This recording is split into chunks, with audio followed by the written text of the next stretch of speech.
De retour à la librairie, nous retrouvons tout de suite Mickaël pour ses coups de cœur en bande dessinée. Bonjour Mickaël. Bonjour Marion.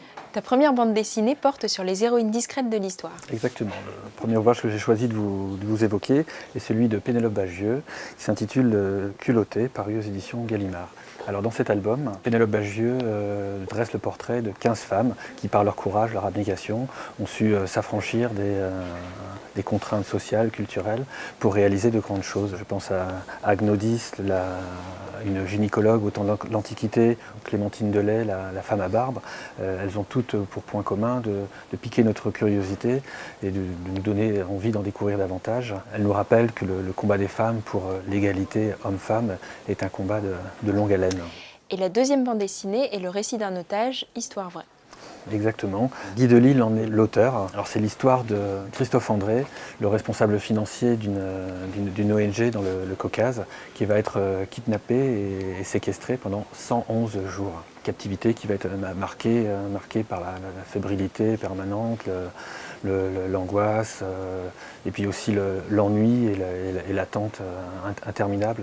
Et c'est là toute la prouesse de l'auteur de justement rendre toutes ces émotions un bel album à découvrir. Ton troisième coup de cœur est une comédie sociale.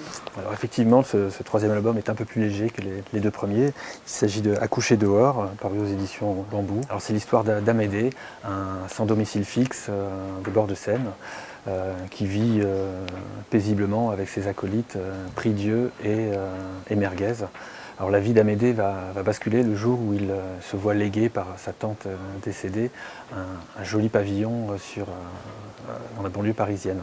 En contrepartie, il doit devenir le tuteur légal du fils de la tante décédée, qui est trisomique et qui se prend pour Yuri Gagarin.